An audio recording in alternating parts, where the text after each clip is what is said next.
So as you've heard from Jeff, 3M is very focused on driving innovation, bringing innovative solutions with our different technology platforms into the mining industry. And what I'd like to do is just talk about, if you will, 3 case examples of how we do that. There's many different approaches that we take, and I think through these 3 examples you'll get a little bit of better idea of how we go about doing that. So this first example is a classic 3 example, and it uses what we call a technical champion model per se. It really goes back to the roots of our company, the history of our company. We started, as Jeff said, in 1902 selling abrasives. And one of our first engineers was in an automotive plant, and this was back around the 1920s, selling abrasives into that manufacturing plant. And when he was in that plant, he noticed the rage of the time was painting two-tone colored cars.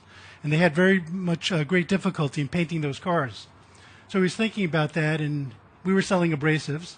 Abrasives are basically a resin on a backing with rocks in the middle that came from our mining plants. And thinking about, well, what could I do there? And realized that, well, I could perhaps mask off this car with newsprint and then easily spray the car to get very perfect lines to create a two-tone color car. And to do that, came up the idea, well, let's just take the rocks out of the abrasive and make masking tape. And the insight to that innovation was really the fact that that engineer, that scientist, was in the automotive plant and could see the operation, what was going on, and figure that out. And so here's a very recent example that we are now using that same methodology where we bring our technical champions who understand our technology solutions, if you will, our technology toolbox, and look at a customer problem. So this is with our EAR group that has acoustic solutions. In this particular problem, we were with one of the miners, this happened to be in the U.S., where they had a processing mill. They had 32 mills, and you can see just a few of them in basically a tin shed, side by side, and the noise levels in that mill could reach over 105 decibels. So it was rather loud, and there were clear regulations in place, so all the workers were protected with state-of-the-art, need I say, 3M hearing protection. But even with that hearing protection, they could only stay in that operation for 4 hours at a time. So the operator needed to take that shift out every 4 hours, and you can imagine the productivity in that particular operation was not maximized. So they were looking to us and say, well, what can we do better? How can we make our hearing protection even better? And we were thinking about that, and we've got programs to do that, but it wasn't an easy challenge. So as we looked at that, we realized that there might be other solutions that we could bring. Not only our earphones and our hearing protection, our active and passive hearing, but that we could model this and actually change the physical plant structure and work on the mills themselves to reduce the noise. So the challenge for us was to reduce the 105 decibel maximum noise levels to around 95. So again, you've seen this technology chart. We thought about these, and in this particular case, we took 4 of these technologies. In particular, we took some of our polymer processing ability, our acoustic control ability, and our modeling ability. And when we looked at what we could do, there were 2 materials, polymeric materials we could use that could be placed on the inside of the ball mill as well as on the outside. And you could see that on the next slide here, where the workers are placing this band on the outside, and these wraps here have one of the acoustic materials on the inside. And on the inside of the ball mill, this blue piece here is the EAR material as well. And by placing this EAR material both inside and outside wraps, we were in fact able to reduce the decibels on average, as shown on this next slide, anywhere from 2 to 5 decibels, depending on where you're standing. This was just on one ball mill, so now the challenge is obviously to extend it to all 32. But right now, our modeling is suggesting is with this reduction in noise, the workers will be able to extend their shift another 2 hours to 6 hours. Maybe we'll be lucky and we'll go all 8 hours, or otherwise we'll figure yet another solution to get a full shift work in there.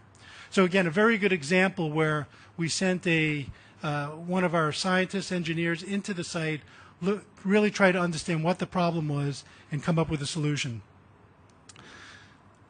The second case is one that's just in progress right now, but as much as we have individual champions, we really do work in larger teams because the diverse perspectives that we bring in from different individuals really help drive more creative solutions to address our customer problems. So one of the processes we use is we call Insights to Innovation. It's a very structured process.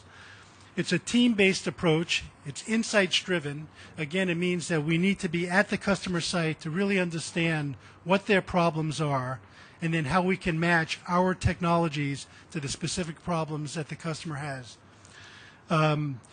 We want to drive a great new product focus and prioritization to make sure that we are addressing the needs of the industry.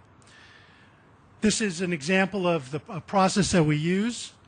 We use a stage gate process, but in the very top, it talks about what we're doing in the Insights to Innovation, and it really does start with customer needs.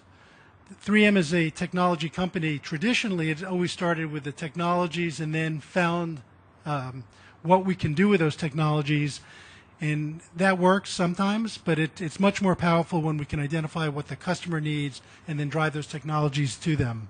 So we start with the customer needs and insights, and then move forward from there.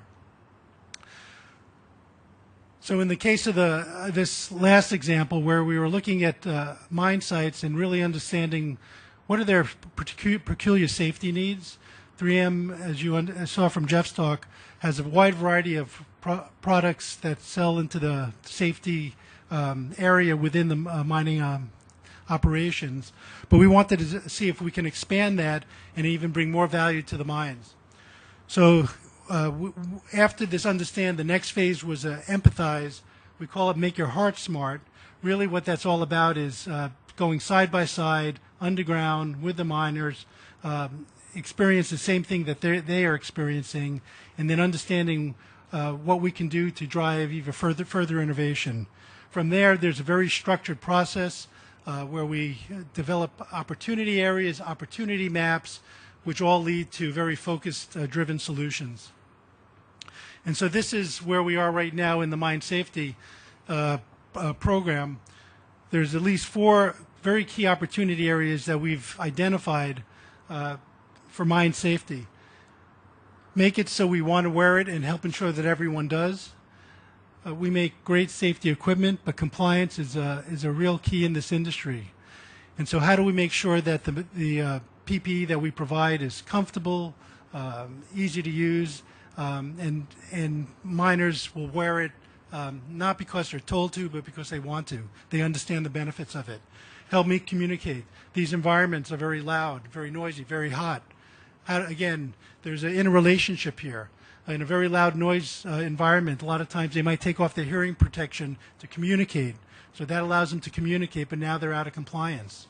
Or in the same cases, to communicate, they might pull down their respirator so that they can talk. But now, again, they're out of compliance. So how do we understand really this entire ecosystem, if you will, to make sure these products all work together in one sense? See and be seen. Not only in an underground environment do they need to see very carefully, but most of the fatalities are vehicle miner interactions. So how can we make sure that not only the miner can see, but the truck driver can see? So we're looking at this as a total system. And again, this is a team effort where we've brought teams, in this particular case, in the U.S., Chile, and China, at different mine sites, working with our customers directly to help them solve their solutions. And then the third approach I'm going to talk about is more of an outside-in approach. This is an investing in innovation approach. And this is maybe very appropriate for this conference where we have a lot of investment talk going on. So 3M also has an investing arm where we look at new technologies, new companies that are basically changing the basis of competition in the industry. So we've been looking at areas, and we recently announced an investment in a company in Santiago, Chile at the end of last year. The company's name, well, let me just talk about the way we do this first. We use a new ventures group